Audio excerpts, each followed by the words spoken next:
अब एक घर में एक लड़की होती है, उसकी उम्र 16 साल होती है। अब वो लड़की अब परेशान होती है। उसके बाद अब वो पड़ोस के घर में एक सहेली के पास आती है। उसके बाद अब वहाँ अपनी जो परेशानी थी वो शेयर करने के लिए जाती है। उसके बाद अब जैसे ही वहाँ जाती है, लेकिन वहाँ पे अब वो माहौल नहीं मिलता। अब वहाँ पे वो बातें शेयर नहीं कर पाती, क्योंकि उसकी सहेली के पास अब वहाँ पे उसके परिवार वाले होते हैं। और उसके बाद अब वहाँ से भी फिर वो वापस लौट के आती है। उसके बाद वो फिर से सोचने लगती है और सोचने पे मजबूर हो जाती है, क्योंकि लड़की की अब माँ नहीं होती। अब वो 10 साल पहले गुजर जाती है। उसके बाद अब वो लड़की अब सोचती है, आखिर करूँ तो क्या करूँ, और मैं जाऊँ तो कहाँ पे जाऊँ। उसके बाद सीधा वो पुलिस स्टेशन जाती है और पुलिस स्टेशन में जा कर के अब पुलिस के सामने सारी बातें बताती है। लेकिन जैसे जैसे वो लड़की बता रही थी, तभी पुलिस के पैर ज़मीन खिसक जाती है। अब पुलिस के भी होश फाख्ता हो जाते हैं। अब वो सोचते हैं कि ऐसे कोई कैसे कर सकता है। तो आज की कहानी। तो नमस्कार, आदाब, सत श्री अकाल। मैं रवि शर्मा हाजिर हूँ एक क्राइम की कहानी को लेकर। लेकिन आज की क्राइम की कहानी उत्तर प्रदेश का एक ज़िला है सहारनपुर। और इसी सहारनपुर में एक लड़की जो कि 16 साल की रहने वाली। अब वो लड़की जैसे ही पुलिस स्टेशन में अब पुलिस के सामने एक एक दर्पण ने पलट रही थी और पुलिस के सामने आप बीती बता रही थी। उसके बाद वो बताती है कि 10 साल पहले मेरी माँ गुजर जाती है। उसके बाद अब जैसे ही वो लड़की 16 साल की आसपास हो जाती है, अब जो उसका पिता होता है, अब वो उसके साथ अब धीरे धीरे अब जब भी वो लड़की इधर से उधर जाती थी, उसके बाद उससे फकिया कसता था और वो लड़की के साथ अब गलत हरकत करनी स्टार्ट कर देता है। लेकिन लड़की शुरुआत में ये चीज़ें समझती नहीं है। उसके बाद जैसे जैसे समय बीत रहा था, उसी हिसाब से अब लड़की परेशान होना शुरू हो जाती है। उसके बाद अब उसके पिता जैसे ही काम पे जाता था या काम से घर आता था, उसके बाद लड़की जैसे ही अब उससे दूरियां बनाने की कोशिश करती थी। अब वो सारे घर का काम करती थी, सुबह से लेकर शाम तक। अब घर का खाना बनाना है, घर के काम करना। उसके बाद एक दिन लाइट नहीं होती। उसके बाद अब वो लड़की सो रही थी, तभी उसका पिता उसके पास जाके सो जाता है। लेकिन लड़की उठती है और उसके बाद गुस्सा करती है। लेकिन लड़की जैसे ही गुस्सा करती है, उसके साथ मारपीट करता है। लेकिन लड़की दूसरे कमरे में जाके सो जाती है। लेकिन जैसे ही अब अगली सुबह होती है, अब फिर से वो गलत हरकत करता है।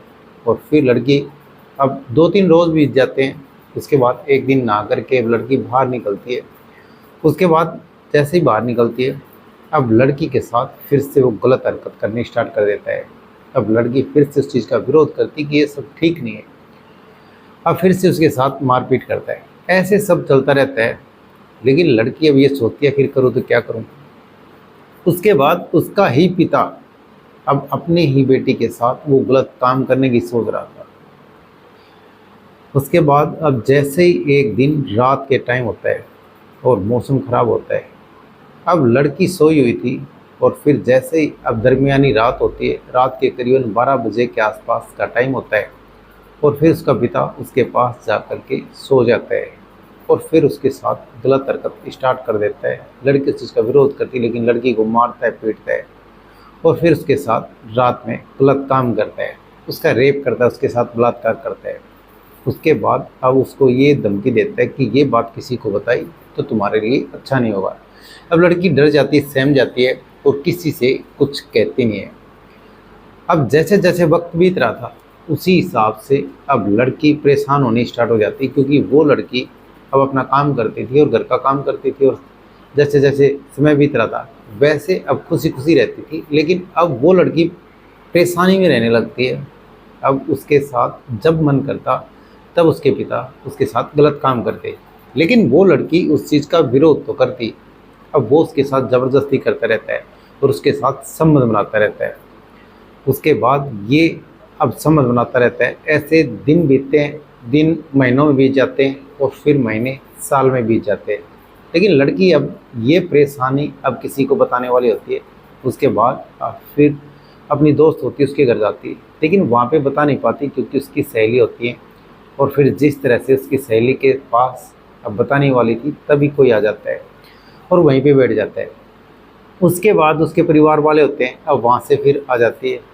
उसके बाद अब फिर सीधा घर आती है। घर आने के बाद उसकी माँ की 10 साल पहले मौत हो चुकी थी। और फिर सीधा वो अब एक फ़ैसला करती है कि या तो मैं खुदकुशी कर लूँ या फिर पुलिस स्टेशन चले जाऊँ। लेकिन अब उसने एक फ़ैसला चुना जो कि बहुत ही सही डिसीजन था उसका।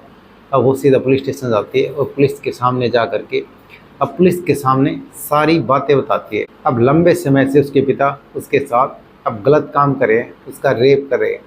उसके बाद जैसे ही पुलिस ये बात सुनती है, पुलिस के पैरों तले ज़मीन खिसक जाती है। अब फिर उसका मुकदमा दर्ज कर लेते हैं, पॉक्सो एक्ट अलग अलग अन्य धाराओं में मामला दर्ज करके, और फिर आरोपी की धरपकड़ तेज कर देती है।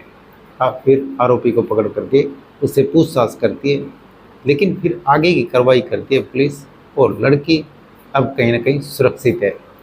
तो जिस तरह से एक पिता ने अपनी बेटी के साथ मुंह काला किया, अब लड़की की माँ होती तो शायद ये न होता, लेकिन एक माँ का न होने का कारण अब लड़की के साथ बलात्कार हुआ।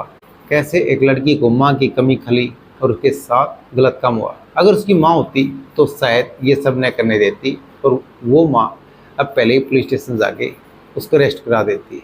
लेकिन देर आए दुरुस्त आए, लड़की देर से गई लेकिन हिम्मत जुटा करके वो पुलिस स्टेशन गई, और जो उसके पिता आरोपी हैं उसको जेल की सलाखों के पीछे भेज दिया। तो ये कहानी सुनाने का मतलब किसी का दिल दुखाना नहीं, या किसी की भावनाओं को ठेस पहुंचाना नहीं। ये कहानी सुनाने का मतलब आप सतर्क रहें, सावधान रहें। तो कैसी लगी आज की कहानी कमेंट सेक्शन में ज़रूर बता दें।